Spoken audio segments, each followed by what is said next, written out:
The chains in the forest. The forest was quiet. Too quiet. Callan, a lone human scavenger, walked carefully between the thick alien trees. His boots sank slightly into the mossy ground. Strange, glowing plants lit his path.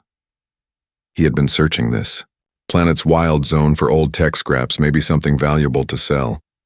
But something felt wrong today. The wind didn't blow. The air was heavy, like it was holding its breath. Then he heard it. A soft cry. He stopped, turned his head. It wasn't a bird, not an animal. It sounded like a voice, weak, afraid. Callan moved slowly toward the sound. His heart beat faster. He pushed through thick vines and thorns. A strange energy filled the air, almost pulling him forward. And then he saw her, an alien woman, chained to a tree. She was tall, with smooth lavender skin. Her eyes glowed softly in the dim light. Her long silver hair was dirty and tangled. She had bruises on her arms. Her wrists were bleeding where the metal cuffs cut into her skin. She didn't speak. She just looked at him, eyes full of fear, and something else. Hope. Callan froze. She was from the Xerellan race. The same race that once fought humans in a deadly war 10 years ago. Many humans still hated them. They were strong, powerful, proud. What was she doing here? Chained like this? And why? Who did this to you? Callan whispered. She didn't answer. He looked around. No guards, no traps, no signs of other people. I'm not your enemy, he said, moving closer. She blinked slowly. Then, to his surprise, she nodded. Just once. Callan took out his small laser cutter from his bag. The metal cuffs were tough, but not stronger than his tool. He knelt beside her and she didn't move, only watched. Click. Shh. One chain fell, then the other. Her arms dropped forward. She didn't run, didn't cry, just breathed deeply. Then she looked him in the eyes and did something strange. She bowed her head.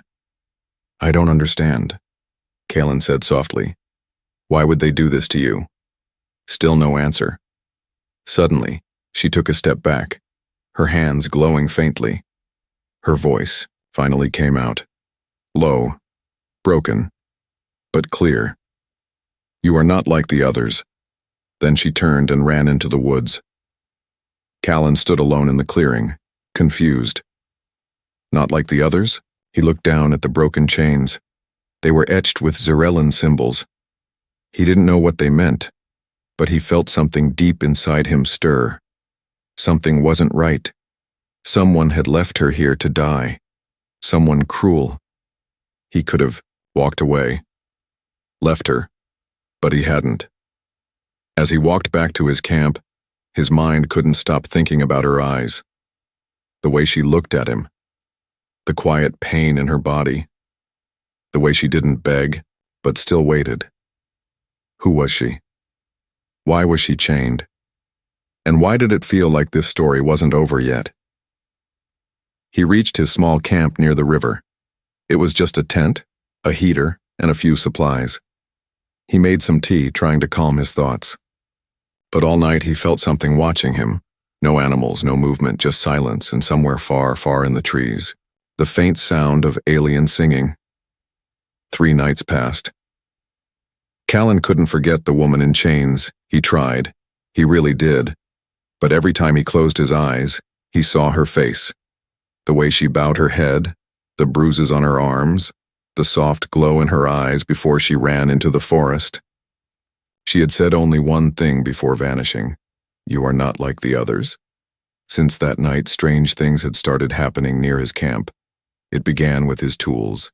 His wrench and cutter, which he always kept inside the tent, were suddenly lying neatly outside, clean, polished, and glowing faintly. The next morning, his broken water filter, useless for weeks, was fixed. Not just repaired, but upgraded. There were new alien runes carved on the side. He didn't understand them, but the water tasted cleaner, sweeter. Callan didn't believe in magic, but this wasn't normal. One night, while sitting by the fire, he heard it again. A soft hum. A voice in the dark. It wasn't close, but it wasn't far either. He turned slowly. The trees rustled without wind. The glowing vines swayed as if someone had just walked past them. No footsteps, no shadow. Just that voice again. Slow, sad song, sung in a language he didn't know. He stood and looked toward the forest. "Is that you?" he called. "Are you there?" No answer. But something dropped from the tree above. A small white cloth bag, hand-tied with green string. Inside it was a single flower, but not just any flower. It glowed gold and blue. Warm to the touch. Alive. He held it in his hands and stared. This flower didn't grow on this planet, he was sure.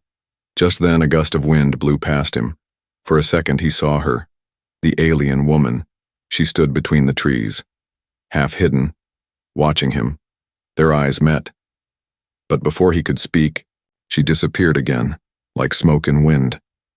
The next day, Callan searched the old records on his datapad. He looked up the flower, cross-referenced alien plants. Nothing matched. But when he touched it again, his hand tingled. And that night, the scars on his fingers, ones he had gotten years ago, vanished completely. The flower had healed him. That evening, he waited by the edge of the forest. He left his tools, his food, even a scarf beside the fire, and sat quietly. No light. No sound. Then, soft footsteps. She returned. Slowly, cautiously, like a ghost from another world. This time, she stepped into the light. Her hair was still wild, but her wounds were gone. Her clothes were made from forest. Leaves and shining threads, her skin shimmered faintly. She didn't look weak anymore, she looked regal. She came forward, her hands holding something. A crystal glowing softly, like it breathed. "You helped me," she said. Her voice was clearer now. "Now I help you." Callan didn't move. "Why me?" She tilted her head. "Because you didn't look away." The crystal floated from her hands and hovered in front of him. "What is this?" he asked. "It warns, it guides, and it marks you." "Marks me?" She didn't answer. Instead, she turned back into the trees. But before she vanished, she whispered, "They will come for me. And for you." Callan was left alone again, his fire burning low, the crystal floating above his hand, glowing brighter. Something had begun, and it was far from over. The crystal wouldn't stop glowing. No matter where Callan placed it, inside a box, under a blanket, even buried under the dirt, it pulsed with a slow, steady light, as if it had a heartbeat. And every time it lit up, he felt watched, not by her, by something else. The forest had changed. The birds no longer sang near his camp. The glowing bugs flew in strange patterns above the trees. Even the air smelled different, sharper, filled with static. And then came the sound, not a voice, not a song, a growl, low, deep, unnatural. Something had entered the forest. On the fifth night, as he sat sharpening his blade, she returned. No footsteps. No warning. She simply stepped out from behind a tree, her silver hair flowing like smoke. This time she didn't keep her distance. She walked straight to him, confident, calm. "You're still here," she said softly. "I'm not the type to run," Callan replied. "You should be." Her voice held a strange sadness. He noticed her eyes kept glancing toward the glowing crystal which floated beside his tent now, hovering silently. "What is that thing?" he asked. "Why does it follow me?" She lowered her head slightly. "It's part of me. When you freed me, it bound itself to you." "I didn't ask for that." "No," she said, "but it chose you." She sat on the ground across from him, folding her legs like a child. Her movements were graceful but tired, like she had traveled far. Callan could now see markings on her arms. Not tattoos, burns, faded symbols carved into her skin. "Who did that to you?" he asked. "My own blood," she whispered. She finally explained. Her name was Talani, once a member of the Xyrillan priesthood. She had been a healer, a truth seeker, but when she refused to join in the war against humans and helped a wounded enemy soldier, her own people turned on her.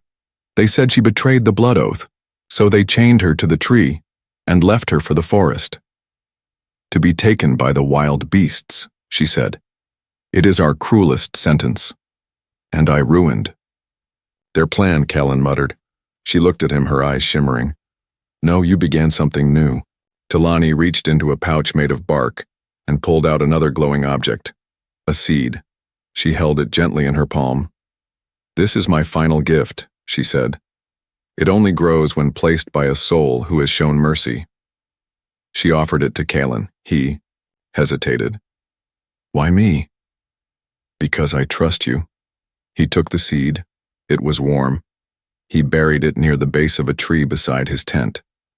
As soon as his fingers pressed the dirt over it, the ground shimmered, and within seconds a small glowing vine grew, wrapping around the trunk, pulsing gently. A protection plant. Rare. Powerful. A living guardian. Talani stood. "They'll come looking for me soon," she said. "Hunters. From my own clan." Callan clenched his jaw. "Then stay here. I know how to hide. I can fight." She smiled faintly. "You'd fight for me?" "I didn't risk my neck just to hand you back." She touched his shoulder gently. In her culture, that touch was sacred. "You don't understand what you've done, Callan. You didn't just break my chains. You broke a curse." As the night grew darker and stars painted the sky above, Talani stepped into his camp fully, for the first time. She curled up near his fire, exhausted, trusting him completely now, and just before she slept, she whispered words in her native tongue. Callan didn't understand them then, but he would. Soon. The fire crackled low. Talani slept under the stars, wrapped in a thin blanket Callan had given her. Her breathing was quiet now, but her face was not at peace. She turned often in her sleep, her brow tight, her hands curled into fists. It was like she was fighting something even in dreams. Callan sat close, watching her. He knew that kind of sleep, the kind filled with nightmares. Morning came slowly. As the sun rose through the alien trees, Callan began boiling water for tea. The forest around them was still and strange. The glowing seed Talani had given him, now a small vine, was already spreading across the trees nearby, as if it were growing to protect them. She finally opened her eyes. "I didn't mean to." "Sleep," she whispered. "You needed it," Callan replied. "You didn't move much, but your face." She sat up quickly. "Did I speak?" "A little." Talani looked away. There was silence between them. Then slowly she reached for her left sleeve and rolled it up. Underneath, scars crisscrossed her skin, symbols carved with a sharp blade. "These are not war marks," she said. "They are shame." Callan leaned closer. "What do they mean?" "In my clan, when a female breaks a sacred law, she is marked. Not just for others, but so she never forgets." She pointed to a symbol near her wrist. "This one says, 'Touch the enemy.'" Callan's jaw clenched. "You helped someone?" "A human soldier," she nodded. "He was dying. I stopped the bleeding. That was my crime." Callan couldn't believe it. "They called me soft. Said I was weak. And so they took everything. My name, my home, my voice. They chained me to the forest tree where the wild beasts come to feed." She pulled her knees to her chest. "But no beast came," she said softly. "Only you." Callan walked over to her and sat beside her. "I don't care what they called you. You didn't look weak to me." She turned to him, eyes bright but wet. "No one ever told me that before." That afternoon, Talani helped repair the shield on Callan's tent. Her fingers moved with grace and knowledge. She didn't speak much, but when she did, it was usually something small. Gentle words like, Thank you. You don't look afraid. The forest listens to you. But even as they shared work in silence, the crystal floating near the camp glowed darker. That night, it turned red. Bright, burning red. Talani froze. They've found me. Kalen grabbed his old rifle. Who's coming? Xerellan trackers, she whispered. They hunt like shadows. Fast, silent, cruel. They never miss. How long before they reach here? Hours, maybe less. She stood quickly and moved to the edge of the camp. We must go. But Kalen didn't move. This is my camp, he said. I'm not running. She looked back, shocked. Then you'll die. Maybe. Or maybe I fight. Her lips trembled. I don't want you to die. Because of me. Kalen stepped closer. Then stay. We'll fight together.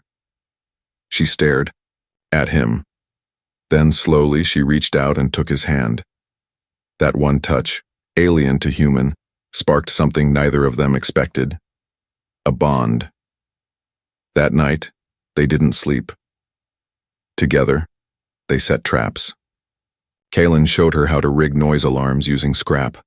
She taught him how to mask scent with crushed alien herbs. The glowing vine near the tree pulsed wider, spreading its light like a warning signal. They stood side by side as the stars blinked above. In the distance, the sound of branches cracking, footsteps. They were coming. But this time, Talani wasn't alone, and she wasn't afraid. The forest was no longer quiet. The wind carried a new smell, burned metal and blood. Kalen stood. Beside Talani near the glowing vine, his old rifle clutched tightly. He had faced wild beasts before, rogue droids, even raiders. But what was coming now felt different. These weren't monsters. These were trained killers. And they were coming for her. Talani crouched low beside the campfire, fingers tracing, quick marks in the dirt. There are 3 of them, she said quietly. One has a scent hound. The other 2 carry bolt spears. Kalen's heart sank. And they'll kill me just for being near you? They won't ask questions. She looked at him seriously. If you run now, they might let you live. Kalen didn't move. Not running. She stared for a moment, then gave a small nod. No more arguments. They began preparing. Together. Kalen rigged his old shock trap between 2 trees. He only had 1 charge left, but it would disable a hunter for at least 10 seconds. Talani whispered to the glowing vine, placing strange blue stones at its base. The plant responded, its tendrils spreading wider, wrapping the camp's border like a shield. As darkness fell, Kalen lit only 1 flame and covered it with a metal plate. We give them a fake center, he said. Make them strike here. Talani nodded. And we strike from the dark. Just past midnight it began. The first sign was the growl, low, mechanical, the sound of the scent hound. Kalen saw it, a 4-legged beast with metal jaws and glowing green eyes, sniffing through the trees. Behind it walked a tall Xerellan hunter, his skin painted black, his eyes dead. On his back, 3 skulls polished clean. Talani's voice trembled. That one. He was my brother. Kalen looked at her, but she had already vanished into the trees. Snap. The beast triggered the trap. Flash of blue lightning exploded, catching the creature in mid-leap. It screamed and collapsed. The hunter behind it roared, raising his spear. From the shadows, Talani moved like wind. Her glowing knife flashed once. Thud. Her brother fell. But 2 more hunters came charging through the brush, one shouting in Xerellan, the other already throwing a burning spike at the tent. The fake camp exploded in flame, but no one was there. Kalen fired his rifle from behind a log. 1 shot. Missed. Second shot. Hit the hunter in the arm. But they didn't stop. These weren't just warriors. They were fanatics. Suddenly, one reached Kalen and knocked the rifle from his hands. Kalen barely rolled away before the spear slammed into the dirt, beside his face. The hunter growled, pulling back for a final strike. Then, crack. A tree root, glowing bright from the guardian vine, whipped up from the ground and wrapped around the attacker's leg. It pulled hard, slamming him into the tree. Talani leapt from the shadows and drove her blade into his chest. Only one hunter remained. But this one was fast, twice the speed of the others. He dodged vines, avoided Callan's kicks. He knocked Talani back with a spinning blade and was about to finish her when Callan charged him from behind and tackled him into the firelight. The crystal that had floated silently above the camp since the beginning suddenly glowed pure white. The hunter screamed, his body burning where the light touched his skin. He tried to crawl away, but the vines grabbed him. And then, silence. Talani coughed and sat up, blood on her arm, her chest rising fast. Callan limped over, helping her up. "You're hurt," he said. "I've had worse." He smiled. "Me too." They both looked around. The forest was silent again, but this time the silence felt earned. Safe. Talani stepped to the edge of the camp and looked up at the moonlight through the trees. "They will send more," she said softly. "I figured," Callan replied. "You still want me here?" He didn't answer right away. Then he picked up the crystal and placed it in her hand. "No," he said. "I want to go where you go." She turned to him, her eyes wide with something fragile, something rare. Trust. The forest slept. But Callan couldn't. Not after what he'd seen. Not after what they'd survived. He sat beside the campfire, a blanket over his shoulders, watching the stars move across the alien sky. Each one reminded him how far he was from Earth, how far he was from anything normal. Talani sat a few feet away, her eyes also lifted to the sky. But she wasn't watching the stars. She was watching one star, bright blue, alone in the east. "That one," she said quietly, "is my homeworld's twin moon. From here it looks small, but up close, it's covered in fields of lightstone and singing trees." "Singing trees?" Callan raised an eyebrow. "They hum when the wind touches them," she said, a soft smile on her lips. "It's the only sound that made me feel free." He turned toward her. "And now?" She looked at him. Her smile faded into something more real. "Now I feel it again, but not because of the trees." They sat in silence. The fire cracked once. The crystal, still floating quietly between them, pulsed with a warm, slow glow, no longer bright from danger, no longer red from fear. It simply glowed. "I was never supposed to be anything," Talani said suddenly. "Not a warrior, not a wife, not even a mother. My kind only sees value in those who follow the code. I broke it." Callan frowned. "Why are you telling me this now?" "Because tomorrow I'll leave this forest," she said. "And I want to know if I'll be walking alone." Callan didn't speak right away. He reached into the pouch beside his cot and pulled out something small, something he'd kept hidden until now, a simple silver thread bracelet. "I made this back on Earth," he said. "Nothing fancy, just thread and heat wax.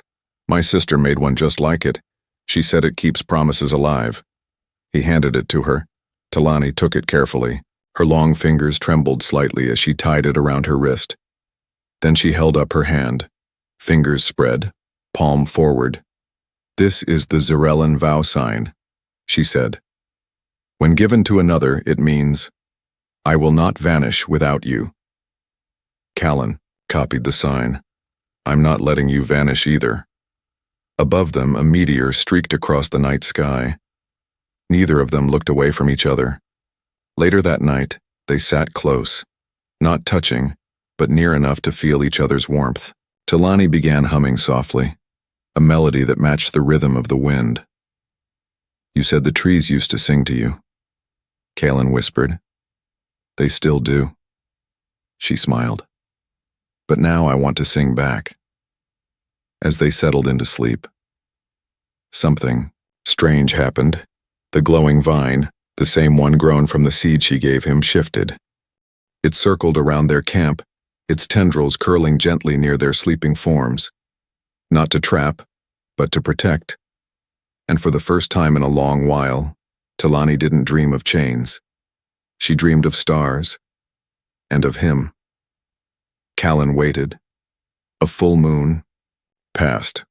Then two, and she was gone. No sound, no sign, no trail. Talani had left in the early morning, silently. No goodbye, no warning, just a circle drawn in the dirt where she'd slept, and his bracelet tied carefully around a small stone. She had vanished like mist in sunlight. The days that followed were strange. The forest felt empty without her.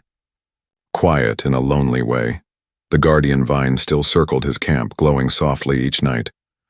The crystal she had given him floated no more. It had gone still, like it was sleeping. Or waiting. Callan kept working. Hunting, fixing, surviving. But in his chest there was a space now. A quiet space where her voice used to echo. One morning, as the fog rolled over the forest, a sound shook the sky. A ship. Not a trader. Not a smuggler. It was something older. Bigger. He ran to the hill above his camp. Through the trees, a silver vessel descended, a shape he didn't recognize. Smooth, curved like water, with glowing patterns running across its hull. It hummed like a living thing. And when the ramp lowered, she stepped out Talani. But she was not the same. Her hair was braided in silver cords. She wore deep blue robes with golden cuffs. Her skin shimmered with markings, no longer scars, but symbols of royalty. She walked slowly to him. Her eyes, calm but bright. You came back, Callan whispered. She nodded. I said I would not vanish without you. His voice cracked. But why like this? She opened her hand. Inside was a glowing orb, clear like glass, but filled with starlight. This is my true gift, she said. Not magic, not a plant, a path. He stared at the orb. It's a gateway, she continued, to my world, to my people. I stood before the new high circle, and I spoke your name. They accepted you back. No, she smiled faintly. They bowed. Callan couldn't believe it. I'm just a scavenger, he said. I don't belong there. You broke a warrior's chains, she said, stepping closer. You healed what war had broken. You chose mercy in a world that only respects power. She placed the orb in his hand. That is power, too. He looked at her. Her eyes were full of emotion. Something gentle. Something rare. Belonging. I thought you left me, he said. I left to prepare a place for you, she replied, and for what comes next. What does come next? Talani leaned closer and whispered, whatever we choose. Behind her, the ship's lights glowed brighter. A new world waited. But Callan didn't look at the ship. He looked at her and smiled. I'm ready. As the ramp closed behind them, the crystal in Callan's old camp gave one final pulse of light. And quietly faded, its purpose complete. The forest was still, but far above, across the stars. A new story had just begun.